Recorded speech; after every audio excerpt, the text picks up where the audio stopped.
Hey there, everyone. This isn't going to be perfect.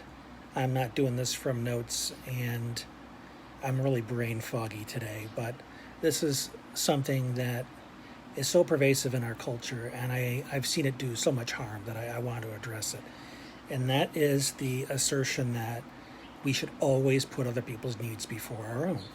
And I see people in my circle share memes to that effect or posts, and they're typically responded to with this sense of this person being a a true hero to the human race or something. They're really elevated because they say they're going to put people's needs before their own. My issue with this is that in our culture, we tend to miss just how readily we put things in an either or, all or nothing category. And I know people with ADHD and on the autism spectrum are well known for being all or nothing thinkers, but our culture is pretty much that way too. The word always is the giveaway, and I see people do this constantly. I'm always non-judgmental, or I never judge people by the color of their skin. I always think of others before myself. Well, when do your needs matter? That's the rub. Is if you always put other people's needs before your own, do you realize that leaves absolutely zero room for you?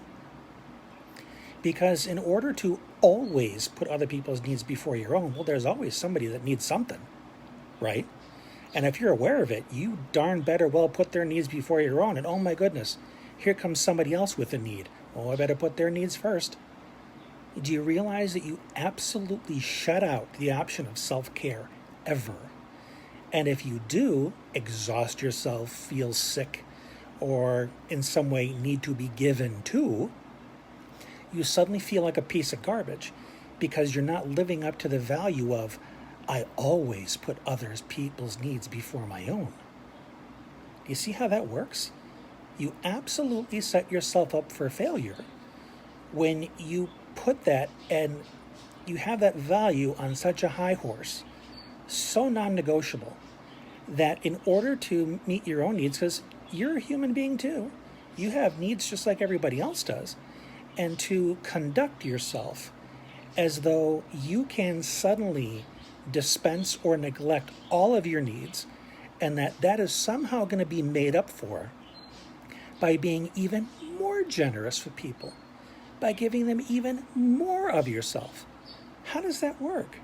And let's say somebody else's belief is, well, I always have to put other people's needs before my own, and now you two are face to face.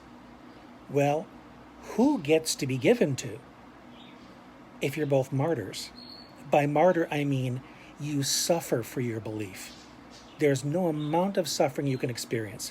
If you are committed to feeding people, you must starve in order for them to eat, or you will eat a grain of rice and give them the whole pot. That's what this all or nothing thing feels like. That's how it ends up being, where you cause suffering because otherwise you feel like a failure because you haven't always put somebody else's need before your own. So where's the middle ground? If you always have to take care of them but never yourself. Well, we don't live in an all or nothing world. We live in an all or nothing culture. Those are our beliefs. When you look at nature, that stuff outside we haven't been allowed to experience for months because of a pandemic, but you can look out your window and see that it's there. In nature, you see everything getting its needs met. The trees get their needs met. The grass, the animals, they work together. They make sure that everybody has what they need. That's what an ecosystem is. It's balanced. And balance doesn't mean I get half a loaf of bread, you get half a loaf of bread. Maybe I'm not that hungry. I'm a little peckish. So I'll take a bite. You haven't eaten in 2 days. You get the rest. But it's not an all or nothing proposition. It's each getting what they need. Now, if in the moment I could forego, say, that piece of bread because I know I'm going to eat later, but this person doesn't know when their next meal is coming. Yes, in that moment, I can give them the entire loaf of bread because I know I'm getting something later. But it's that perpetual idea that your needs simply don't matter or are secondary in all possible costs, and the other person should always have their needs met first, all the time, at your expense. And I see parents taking on this position a lot, especially moms. And a lot of that is cultural, where they are told to be the end-all, be-all for the family. They're the glue that holds it together. They're the communicators. They're the problem solvers. They're the doctor, the teacher, the everything under one roof. And I have to admit, I'm guilty of that. I'm guilty of allowing people in my life to disproportionately take care of me just because I happen to be needy a lot of the time. Could I give more? Probably. I probably would give more than I do. And that's something I need to work on too. I also need to work on the idea that if I'm not constantly giving, that I'm failing. So this is something I struggle with too. You know, I'm as bound to this cultural fishbowl that you are. We live in it. We're immersed in it. It's difficult to not get it on you. But when you realize something isn't working, in fact, it's darn right toxic, because you have this whole group of people that wants to put everybody else before themselves and don't allow themselves to be given to. In fact, they feel guilty about having needs, about needing to be given to. And even when their needs are attempted to be met, they feel like a piece of crap for allowing themselves to be helped. You see how messed up this ideal can become? The bottom line is we need to give and be given to. And it's not a matter of scorekeeping. Hey, I gave you more than you gave me. You got some catching up to do. No. That's thinking in terms of 50-50. That's not what giving to each other is about. Giving to each other is about making sure needs are met. And needs vary from moment to moment. Some days I just need a sip. Some days I need a jug. And in that moment, you give what you can. And sometimes you can't give the person everything they need, but you can give them, and hear this word, repeat it 1,000 times today, you can give them enough. Enough to what? Enough to keep going until they find another person who can maybe give them a little, or maybe the next person can give them the rest. Give what you can, give enough. And if they want to give to you, say thank you.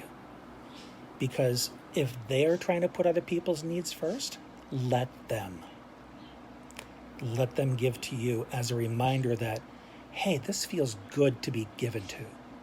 This feels good to receive. I'd like to give this experience to someone else. So let me reciprocate and pay it forward by helping them as well. So you can feel the pride, the satisfaction of paying forward generosity that was given to you. I want to add one last thing to this.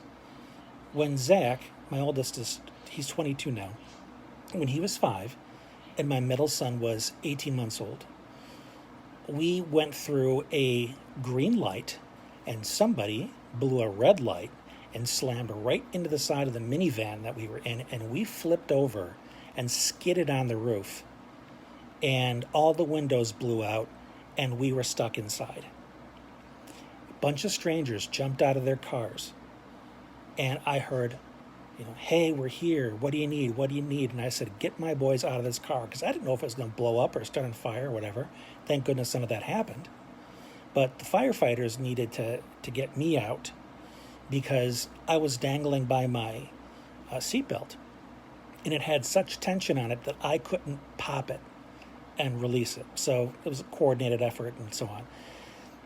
But I never forgot what I consider the bravery of complete strangers. And I never saw their faces.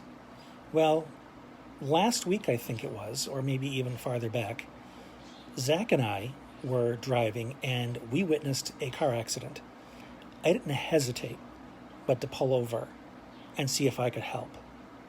And some people might say, oh, that was so generous. It was the kindness of your heart. Maybe it was, but I was also paying it forward because I remembered that moment when we were hit and we were helped so vividly, how much it meant to me that strangers that could have just kept going on their merry way, they decided to stop and pull over and make sure my boys were safe. So if I have an opportunity to pay that forward, it's not because I'm putting other people's needs before my own. It's because I realize that other people also need the help that I need. And I give it to them when I have it to give, and hopefully they'll give it to me when I need it and they have it to give. That's a much better principle than always putting other people's needs before my own. When I have it to give it. When I need it, ask for it and be prepared to receive it. That is healthy reciprocity. That's how we take care of each other. And we can all make sure our needs get met without destroying ourselves and being martyrs in the process. So, just my 2 cents on this issue. Feel free to comment, ask questions, share it away so other people can benefit from this as well. And until we talk again, remember, no matter what's going on in your life, you're good enough. And thanks for being you.